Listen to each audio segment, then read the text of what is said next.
Il n'est pas comme ces hommes qui sont instables dans leur voix, dans leurs sentiments, dans leurs émotions, même dans leur consolation.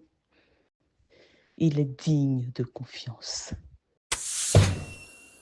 Shalom à tous, je suis Gabrielle Lydie et comme tous les lundis, j'ai une parole d'encouragement pour toi. Une parole qui va te mettre debout, une parole qui va soutenir ta vie, une parole sur laquelle tu peux t'appuyer. La Bible nous dit qu'il est descendu au séjour des morts et qu'il a vaincu la mort. Le Dieu en qui nous croyons est le Dieu qui a vaincu la mort. Le Dieu en qui nous croyons, Jésus-Christ de Nazareth, a vaincu la mort. Nous tous, quand nous vivons, ce que nous redoutons entre griffes, c'est la mort. Nous luttons, nous nous protégeons, nous prévoyons. Mais Jésus, dans son ministère public, n'a pas fait que guérir les maladies. Il n'a pas fait que chasser la dépression. Il n'a pas fait que consoler. La Bible nous dit ceci, qu'il a ramené Lazare de la mort après 4 jours. Après 4 jours, il a ramené de la mort la fille de ce centurion romain. Et lui-même, il a annoncé sa mort et il a annoncé sa résurrection. Ah, mon bien-aimé, ma bien-aimée, il est digne de confiance, notre Dieu. Jésus est digne de confiance. Il n'est pas comme ces autres dieux. Il n'est pas comme ces hommes qui sont instables dans leur voix, dans leurs sentiments, dans leurs émotions, même dans leur consolation.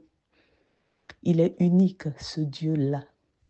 Il est digne de confiance. Jésus est digne de confiance.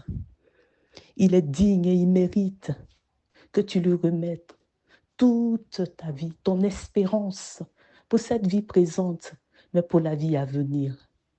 Je t'exhorte, mon frère, ma soeur, toi qui m'écoutes en ce matin, à faire confiance à Jésus, à te mettre debout, quelles que soient les lourdeurs intérieures que tu peux sentir, quelle que soit la même chose qui se répète. Je voudrais te dire que notre Dieu est sûr.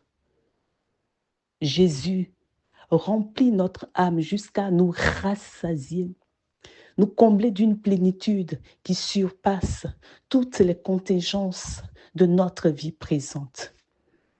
Des milliers de personnes lui ont donné sa vie. Nous avons des vocations qui continuent de venir.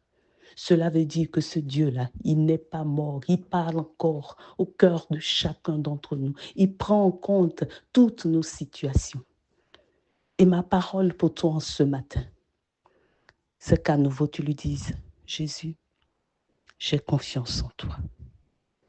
Jésus, j'ai confiance en toi. Jésus, j'ai confiance en toi. Et cela est suffisant pour que je me mette debout. Cela est suffisant pour qu'aujourd'hui, quelque chose commence. Que Dieu te bénisse. C'est ma parole pour toi. Saisis-la. Et que cette parole monte en ton âme comme un levain qui fait lever la pâte. Fais confiance à Dieu. Que le Seigneur te bénisse.